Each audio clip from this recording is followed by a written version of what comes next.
ভোটের আনন্দে মেতে উঠেছে অবরুদ্ধ গাজা উপত্যকা। দীর্ঘ প্রায় 2 দশক পর স্থানীয় নির্বাচনের মাধ্যমে প্রথমবারের মতো ভোট দেওয়ার সুযোগ পাচ্ছেন এই উপত্যকার বাসিন্দারা। আজ বার্তা সংস্থা রয়টার্সের এক প্রতিবেদনে এ তথ্য জানানো হয়েছে। প্রতিবেদনে বলা হয়, পশ্চিম তীরে অবস্থানরত ফিলিস্তিনের কর্তৃপক্ষ প্রতীকীভাবে গাজার দেইর আল বালাহ শহরকে নির্বাচনের অন্তর্ভুক্ত করেছে। এর মাধ্যমে যুদ্ধবিধ্বস্ত ওই অঞ্চলের উপর নিজেদের কর্তৃত্বের দাবি আরও জোরালো করতে চাইছে তারা। উল্লেখ্য, 2007 সালে হামাস গাজায় ক্ষমতা দখল করে নেয়। ধ্বংসস্তূপে পরিণত গাজার মানুষ, যারা এখনো মৌলিক চাহিদা পূরণে সংগ্রাম করছেন, তারা এই ভোটকে আশার আলো হিসেবে দেখছেন।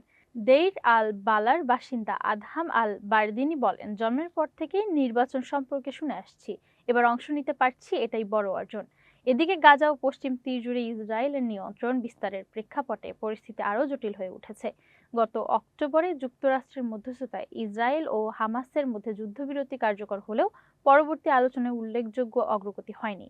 ইউরোপীয় ও আরব দেশগুলো মনে করছে, গাজায় পুনরায় ফিলিস্তিনি কর্তৃপক্ষের শাসন প্রতিষ্ঠা এবং পূর্ব জেরুজালেম ও পশ্চিম তীর সহ একটি স্বাধীন ফিলিস্তিন রাষ্ট্র গঠনই হতে পারে স্থায়ী সমাধান।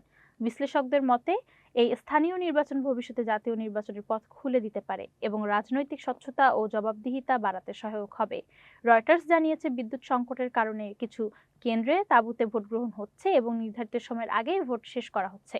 ব্যাপক ধ্বংসযজ্ঞের কারণে গাজার অন্যান্য এলাকায় নির্বাচন আয়োজন সম্ভব হয়নি বলে জানিয়েছে কেন্দ্রীয় নির্বাচন কমিশন। এদিকে কিছু রাজনৈতিক দল নির্বাচন বর্জন করেছে। তবে প্রায় 2 দশক ধরে গাজা শাসন করা হামাস আনুষ্ঠানিকভাবে কোনো প্রার্থী না দিলেও নির্বাচনের ফলাফল মেনে নেওয়ার ঘোষণা দিয়েছে। ফিলিস্তিনি নির্বাচন কমিশনের তথ্য অনুযায়ী গাজায় প্রায় 70,000 সহ মোট 10 লাখের বেশি ভোটার এই নির্বাচনে অংশ নেওয়ার যোগ্য। ফলাফল আজ রাতেই অথবা রোববার ঘোষণা করা হতে পারে।